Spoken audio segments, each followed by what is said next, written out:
कभी कभी हमें जीवन में अकेले लड़ने की आवश्यकता होती है। ये कहानी एक ऐसे लड़के की है जो अपने लक्ष्य की ओर आगे बढ़ने के लिए अपनी अकेलापन को एक सुनहरा अवसर बनाता है। एक समय की बात है, एक छोटे से गांव में एक लड़का रहता था। वो बहुत सपने देखता था और अपने लक्ष्यों की प्राप्ति के लिए प्रयास करने का निरंतर जुनून रखता था। परंतु उसके पास न कोई साथी था, न कोई गाइड करने वाला। उसके परिवार में भी उसकी सपनों को समझने वाला कोई नहीं था। इसलिए उसे लगता था कि वह अकेलेपन की जंजीरों में बंद है और उसके सपने अधूरे रहेंगे।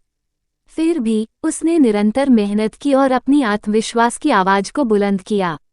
उसकी इच्छाशक्ति और संघर्ष ने उसे सही दिशा में आगे बढ़ाने की शक्ति दी। एक दिन उसे अपने गांव के बाहर एक पुस्तकालय का पता चला। वह आश्चर्यचकित हुआ क्योंकि उसे पहले कभी ऐसी जगह नजर नहीं आई थी। धीरे धीरे उसने उस पुस्तकालय के दरवाजे पर कदम रखा। वहां जाकर उसने देखा कि लोग पुस्तकों के बीच खोए रहते हैं और वहां की शांतिपूर्णता और ज्ञान के वातावरण ने उसे संतुष्ट कर दिया। अपनी उत्कृष्टता को पहचानते हुए उसने निर्णय किया कि वो पुस्तकालय में समय बिताएगा।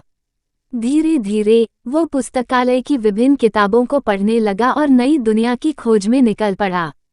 दिनों बिताने के साथ साथ उसका ज्ञान बढ़ता गया और वह अच्छे लेखकों और दर्शकों के साथ रिश्ते बनाने लगा। इसी के साथ उसने लिखने का भी मन बना लिया। उसने कई लेख लिखे जिसमें से उसका एक लेख प्रकाशित हुआ और उसे अवसर मिला अपने लेखकीय कौशल को दुनिया के सामने प्रदर्शित करने का। वह लड़का जिसने कभी अकेलापन को एक रुकावट समझा था, अब एक प्रेरणादायक उदाहरण बन गया। लोग उसे मान्यता देने लगे और वह लड़का अपने लक्ष्यों की ओर अग्रसर होने में सफल हुआ।